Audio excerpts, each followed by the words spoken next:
moimi plecami jezioro Wakatipu. Zapisałem się na kurs instruktorski Level 2 New Zealand Skiing Association. Co ciekawe, najpierw wysłałem swoje dokumenty, swoje papiery polskie, swoją legitymację z pytaniem, czy mogę na taki kurs przystąpić, jak miałoby to wyglądać. No i moja legitymacja instruktorska, legitymacja instruktora PZN jest na tyle rozpoznawalna, że związek uznał, że mogę przystąpić od razu do kursu Level 2. Level 1 polega głównie na uczeniu jazdy biegiem, a Level 2 to już są ewolucje równoległe. Ten program nauczania się różni troszkę od naszego. Powiedziane znacząco się różni. Są elementy podobne, wspólne, ale jest też dużo rzeczy, które gdzieś tam się różnią i z tymi rzeczami będę gdzieś tam się mierzył. Na pewno ciekawe wyzwanie. No i jeżeli zrobię takie papiery tutaj, no to praca w przyszłym roku dla jakichś ośrodków typu Coronet Peak, Remarkables czy Mount Hutt powinna być prostsza, o ile dostanę wizę. No i właśnie też z tego powodu powinienem tą wizę dostać w łatwiejszy sposób. Przypomnę, że moja wiza, na której tu jestem, była jakby wiza sponsored by, czyli po prostu właściciel stoku sam wystosował wizę dla mnie, bo potrzebował pracownika, więc po prostu tą wizę mi załatwił. I myślę, że z papierami nowozelandzkimi po prostu będzie łatwiej. Dodatkowo w innych krajach świata anglojęzycznych te papiery są bez problemu uznawalne, więc myślę, że byłoby głupotą nie robić tych papierów, będąc tutaj. Takie mam przemyślenia co do tego i nie wiem, czy to wrócę, czy nie wrócę. Nawet jak miał nie wrócić i nic by z tego miało nie być, to liczy się doświadczenie i wiedza, którą zdobywam tutaj, oraz szerowanie jakiegoś tam angielskiego, narciarskiego języka. No, jeżeli narciarstwo to moja pasja, o czym mówię tutaj, no to wiadomo, że nie robię tego za karę, tutaj jest super. Bardzo się cieszę z tego powodu, więc enjoy!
Hybryda wyciągu krzesełkowego z gondolką.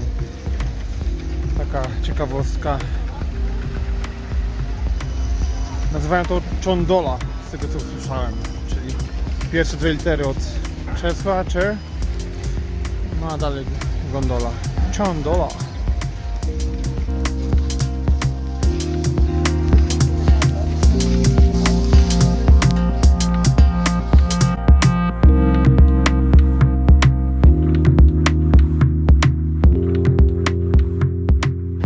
Dzisiaj w Coronet Peak Snow Machine Festival, 4-dniowy festiwal muzyczny, więc spodziewamy się tłumów.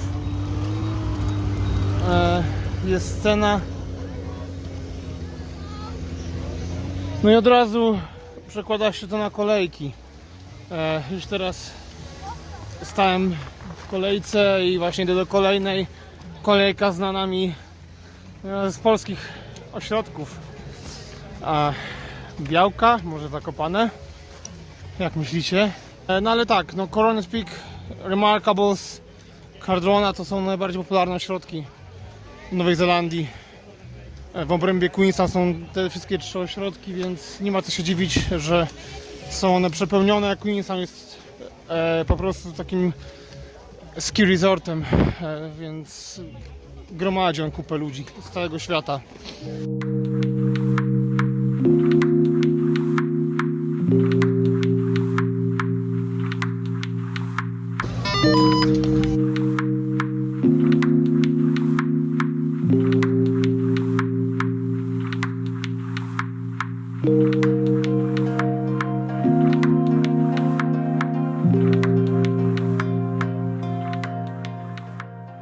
A dziś w Coronet pogoda idealna, wzorcowa, nie ma chmur, nie ma opadów, nie ma mgły, jest fajnie, jest równiutko, przejrzystość jest bardzo dobra. Wczoraj była duża mgła, ciężko było cokolwiek zauważyć. No a dzisiaj trenujemy sobie na takiej trasie treningowej, obok trenują zawodnicy. Są tu zawodnicy z całego świata, ze wszystkich w zasadzie, no nie ze wszystkich, ale z wielu teamów. Na przykład jest team kanadyjski, amerykański, widziałem też Finów, widziałem również Słowaków. Więc Nowa Zelandia jest miejscówką treningową dla europejskich teamów i nie tylko. Podczas naszego lata kalendarzowego teamy narodowe przyjeżdżają tutaj trenować. Również Ameryka Południowa, Argentyna. Obecnie Maryna Gąsienica Daniel, nasza racerka topowa, trenuje w tym momencie, z tego co pamiętam, w Chile, ale nie jestem tego pewien, może to być Argentyna. Na pewno jest to Ameryka Południowa. Więc tak, no fajnie, ja lubię taki klimat racerski. Trochę jest to najbardziej bliskie po prostu tej jeździe instruktorskiej.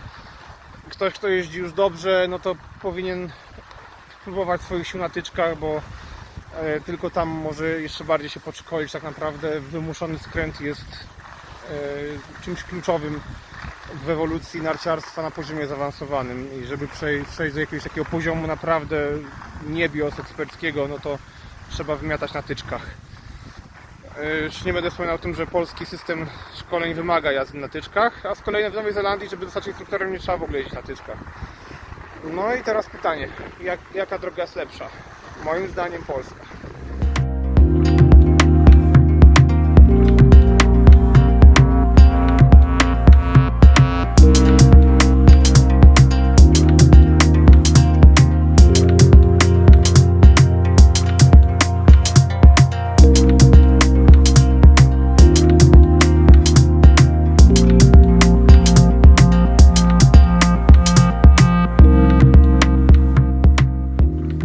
Coronet Peak znajduje się również trasa treningowa Super Giganta, na której trenuje Alice Robinson.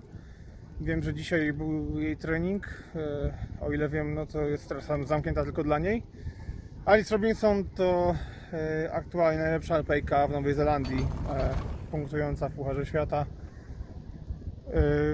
Widać było po prostu niebieskie ślady zaznaczające krzywiznę skrętu na trasie, więc tam dopytałem mojego coacha, czy to jest jakaś trasa treningowa. No i się dowiedziałem, że jest to właśnie homologacja FIS dla Super Giganta. No i jest taki długi run, powiedzieli po angielsku,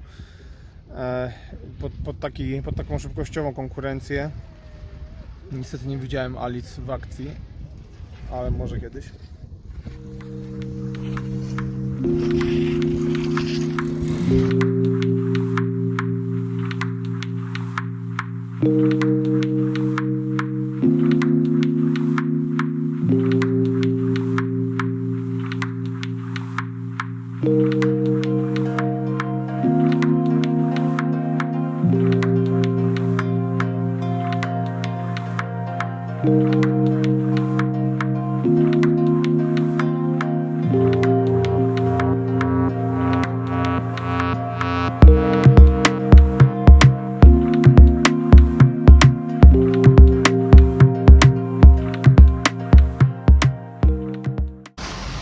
Koniec dnia czwartego, jak widać rozpadał się śnieg na dobre.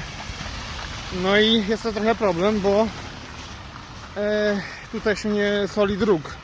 Odśnieża się je troszkę, ale się ich nie soli, więc nie są te drogi przyczepne tak jak u nas w czasie zimy. Mój samochód ma gówniane letnie opony. Mam łańcuchy, co prawda, tu się używa łańcuchów, ale bardzo bym nie chciał ich zakładać i się z tym męczyć i brudzić. Tym bardziej, że dzisiaj mamy kolejne jakieś zajęcia teoretyczne w sali za jakieś 1,5 godziny. A oprócz tego test, który ma być tam składową, 20% składowej oceny. No i fajnie byłoby dotrzeć na czas.